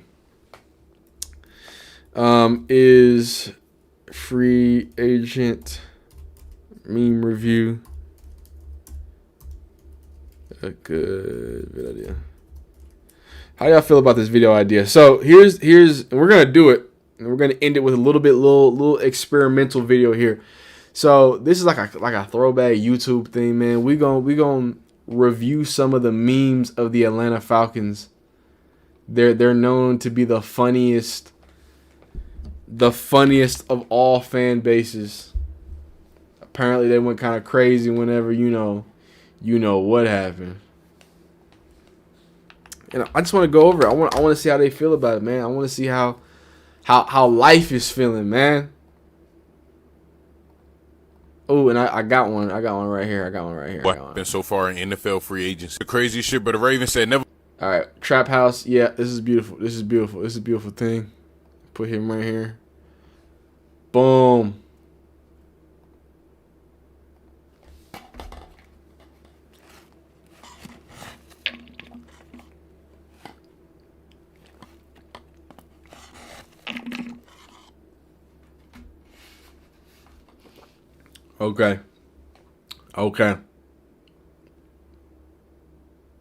Okay, cool. All right. Y'all like it? Y'all rocking with it? Every video is a good idea. I appreciate that. Every video is a good idea. Falcons fans, it's not just that they're going through it. It would be one thing if they're going through it. It's just they're so funny, too. Like, they're hilarious. Sometimes I'll be like, God, can I not be so funny? As a man who's lived in the Atlanta area, the Falcon country, I know one thing about an Atlanta Falcon fan. They are hilarious, right? They might be going through a very, very long season with Kevin Stefanski. Might not even be Kevin Stefanski's fault, right? James Pierce Jr., that boy ain't playing in the NFL anytime soon. They just signed Tua Tagovailoa, and if I know anything about a Falcons fan, they had some hilarious things to say about it. So we are going to do a meme review. Yeah, man, we're going to review free agent memes from Falcons fans. We got a few other teams in there. Obviously, the Ravens got bent over too, so we're going to talk about that situation. So I don't know if you could say this any better. Hey, man, the Falcons fans are going to be comedy this season. The Falcons hold the claim as being one of the funnier NFL franchises known to do that. So let's see what they do with the full quarterback room of lefties. So first things first, JT the Cuz says, the Falcons, James Pierce Jr. is an actual psychopath. Can confirm. Jahan Dotson is his wide receiver too. Ugh. Have no linebackers. He did let Caden Ellis walk. Only quarterback we got is Penix. Well, no, you also got Tua. Don't worry. Don't you worry. And speaking of Tua, people weren't very happy about the Tua signings. They made plenty of jokes about the Tua signing. This one was a little funny. The classic NLE Choppa and NLE Yappa. The Falcons going from Michael Penix to Tua. Not much of an upgrade, big dog. Not much of an upgrade. So, they wasn't happy about that. But I'm telling you, it only gets nastier. Now, this was an interesting situation because you have to understand Atlanta, very culturally, rich, respect a lot of things. It was a bad few weeks for Atlanta sports in general, right? The NBA canceled Magic City night because some dude, Luke Cormet, who was that? I don't know, some basketball player, some third stringer. I don't watch a lot of basketball, so I don't know. Maybe he's a first stringer. I don't know. I never heard of him. He got Magic City night canceled. What's up? You don't like wings and basketball, dog? Is that a problem? Anyway, the Falcons signed Tua. The Braves lost another pitcher. I don't even watch baseball, but I know people do not play about them Gwinnett Braves. We don't have a hockey team. Rest in peace. Thrashers, what it was. Atlanta United is quiet, and usually Atlanta United is a pretty good. They be getting busy in the MLS. This is the most unserious sports city ever. I have to tell you, it really is. This is what they had. This is what you signed to. Look what they doing. This is what happens. You sign lefty Polynesian quarterbacks. To get that deep. What is it? He got a. First off. What do y'all kids be doing in school? I gotta wait. Forget sidebar. I got a real issue. Why? Teacher, can somebody? Why is there a Ryobi? That's what Intel plays. That's what I'm saying. Who got the leaf blower? Can we be serious for 15 seconds? And this is an Atlanta school. It is. This looks like, again, I went to school in the area. Not in Atlanta, but in the area. They got a tub of this tub right here empty. This right here empty. This motherfucker got on the Walmart Balenciagas. I know I got a little sister who's in high school. I know. I know what you little high schoolers be. Y'all be going to Walmart. Y'all be cashing out on them $32 fake Balenci's. He got the Walmart Balenci's on. They don't even sell Beats no more. He got Beats on. Whose Beats are these? It's too much going on right now. Hold up. So all of that happens. I don't even know what. Huh? And then this is how we know it's Atlanta school. Sadly, my response to you, young man, is what in the hailstorm was a leaf blower.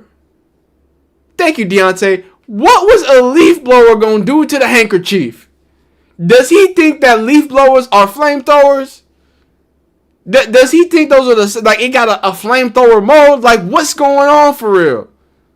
I'm sorry. Back to the memes. back to making fun of Tua. This too much. It's too much right now. Now, this is the Falcons picking up them free agents, though. That's me. Great song, though. That's me in the corner. That's me in the spotlight. Oh, my God. What is this haircut? Where are we? Is this...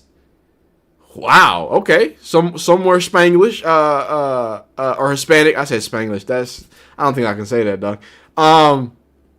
Is he? Yo, these videos are more impressive. But yeah, man, they said y'all picking up trash, dog. But in style though. Y'all picking up in style. Now that's okay. Now that's clean. I wish I was that fresh. I really do wish I was that fresh. You know what? I do have to have an opinion here. I do think that garbage men be having too much fun at their job. Like I feel like, and this is that's not cool to say, but I think they have too much fun. Like if you around shit all day, I think I would like you to have a frown. I don't know. Maybe I'm tripping. Tua Tagovailoa on the Falcons sideline telling Michael Penix Jr. that Drake London is open down the field. This is what that say.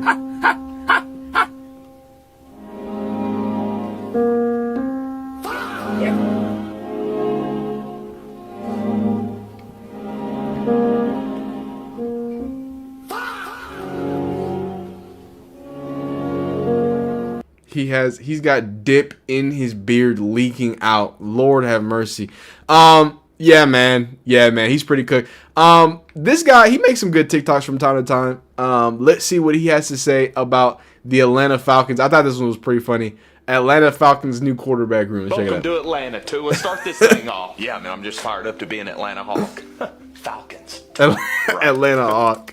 Kirk, what are you Kirko. doing? I'm thinking about buying Kohl's. I like their shirts so much, I just want all of them. I don't think you have that much money, Kirk. Well, I didn't until you gave me $180 million, and then drafted me. Damn it. Now, Coach, is there anything I need to know about our offense? Yes, sir. Our new motto on offense, GTBTB. What does that mean? Get the ball to Bijan. Hook 'em horn. Are there any other plays? Well, it's either that or throw the ball downfield. Which one you want to do? Yeah, I'll just get the ball to Bijan. That's fine. We will also be implementing a safety protocol for both of you quarterbacks at practice. Safety protocol? What do you mean say? Safety. What do y'all think about this one? You think I could pull it off? What are y'all looking? Oh, for sure. I love a good quarter zip. Oh, yeah, you could definitely pull that off. It says, yeah, I like family time, but I also don't mind getting loose with the boys. Damn it, everybody shut the up! Yes, sir. Have we not traded you yet? Nope, still here. Everybody get the out. Now, I do want to point out, for no reason. I know it was just a little bit, but we gotta get better with our AI pictures, guys. We gotta get better with our AI pictures. This is a throwback Shamu 2000s era Atlanta Falcons uniform. They don't got the side panels no more. We know this. And they're getting new uniforms soon. All of this is gone, you know. And then on top of that, if we could, you know what I mean, 15, 13, what the fuck is this? Like, I don't even know what that is. I gotta be honest with you. But funny picture, hilarious stuff. What else? What about Tua on the Falcons next season? Again, this is what the Falcons fan, this is what they saying, man. I didn't make these funny ass videos. Ooh, there it is. There you go. There you go. Ooh. Okay. I don't know what's going on. That's a lot going on here. Now, I do like these videos. These are not Falcons fans, but they are very funny ways to review free agency. So I got a part 1 and a part 2, really kind of like a day 2 and day 3. First things first, we're going to start with some basketball comparisons. So, I thought this was funny. Again, I watch more basketball than I lead on. So I know a little bit about hoops. I thought this was pretty funny. Let's check it out. D'Angelo Russell's Geno Smith to the career. Teddy Bridgewater.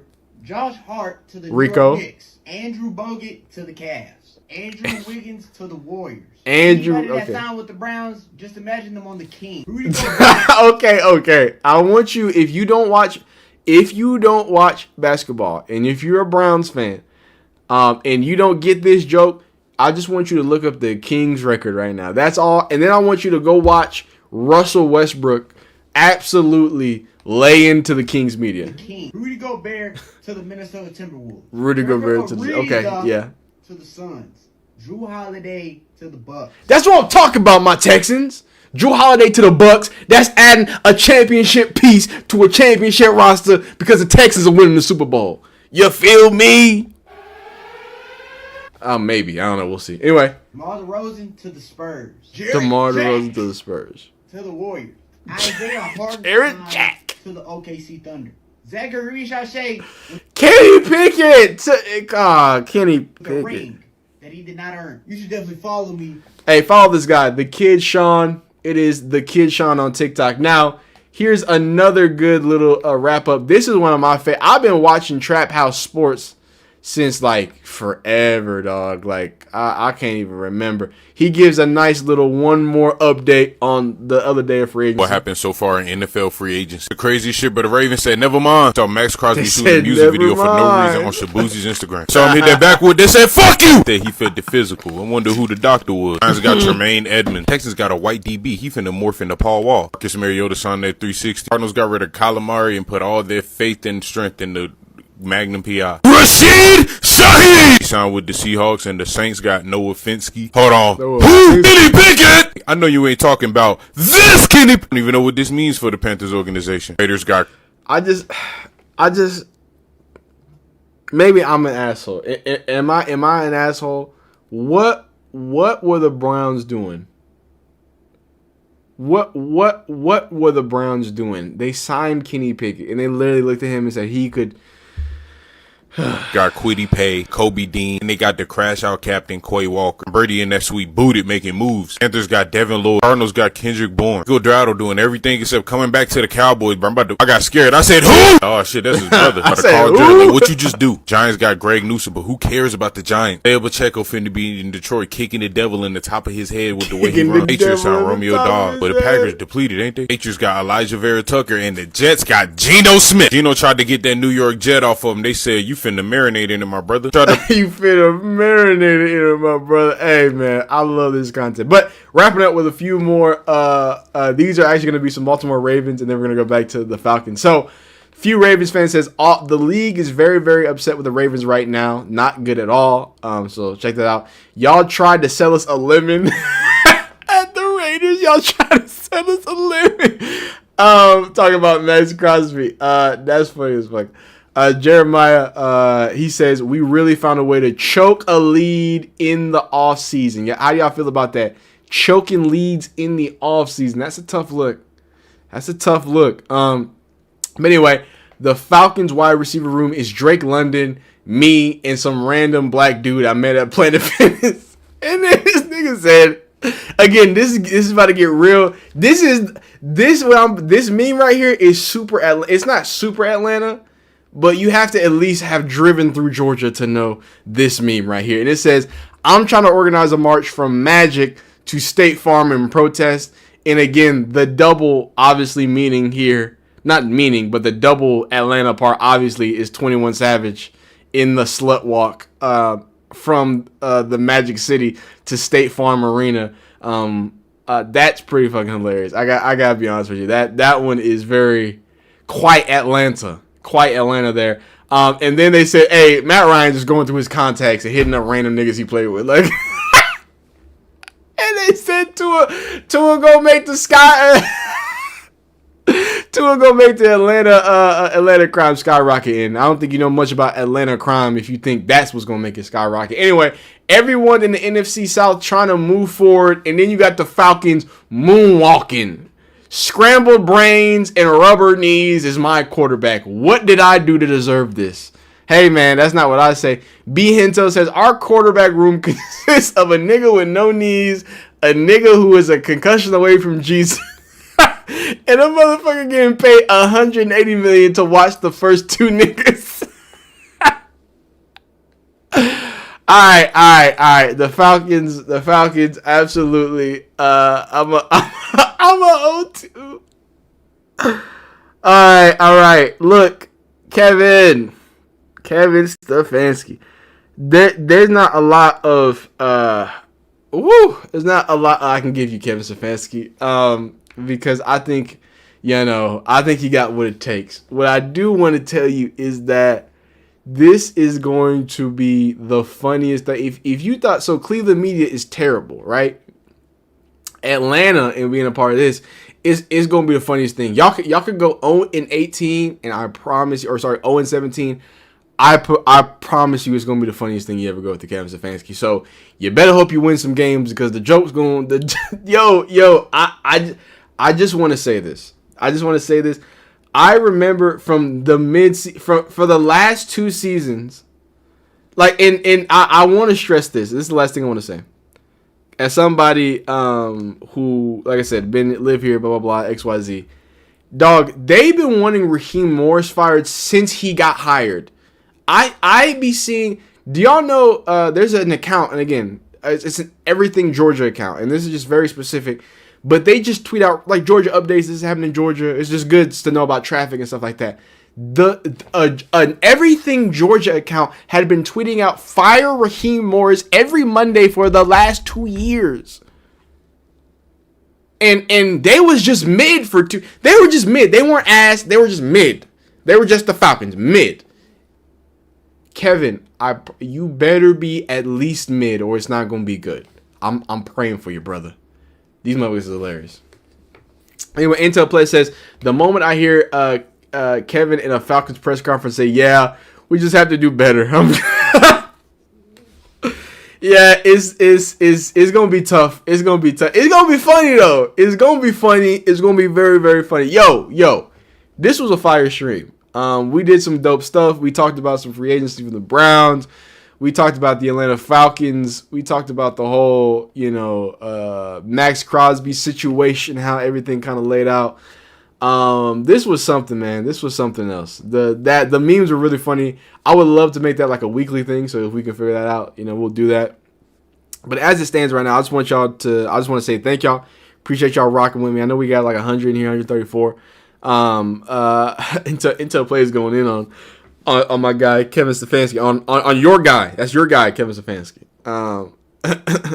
Yeah, I hear you. I'm just not focused on that right now. I understand the question, but as it pertains to right now, I'm really just focused on the future of this team. You know what I mean? Like what? That I just asked you a question about the future of this team. Anyway, but yeah, we gonna wrap this up, man. We gonna shut it down. I've got that ain't my guy. I got a little things cheeks that I gotta go pinch them. You know what I'm saying? But yeah, y'all be great. I really appreciate y'all rocking with me, rolling with me. I think this was a good day. I think this was a great day. I think it was a great stream. But yeah, man, let's get it cooked up. Let's go from there. Don't forget that. Hey, I appreciate one Ohio dog. I barely seen you comment, and the one time I see you comment, you helping a brother out. You trying to get the likes up. I likes that, man. I really want to tell y'all. I know I'm not the biggest YouTuber. I'm not the smallest one either. Because I think it's disrespectful to my audience. I really appreciate y'all, man. Y'all say some nice things. My man, I got to see my man Deontay. Trizzy was in here, Leanne was in here, Intel, Nisa was in here, One Ohio Dog was in here. We had all the usual suspects were in here having a great time. Peekaboo. Shout out. Who else is in here? Casey. Actually, yeah, Casey's been here a few times. Yeah, I know you. Mysterion being here. Copio, I think it's my first time seeing Copio. Tiff was in here. Yo, I cannot thank y'all enough. Y'all are the best in the business. Y'all are amazing. It makes me enjoy wanting to just yap about stuff, talk about different things. The auntie enjoys watching y'all. Hey, I appreciate it. I appreciate y'all appreciating me. I really hope y'all have a blessed, amazing night. Be phenomenal. Be great. Videos coming out. I have one coming out tonight. We're going to have the Atlanta memes coming out tomorrow. We're going to have the Browns breakdown is going to come out tomorrow morning. Then we're going to have the Ravens video come out after this stream. Y'all be great. Y'all be amazing. Y'all be blessed. We'll see y'all next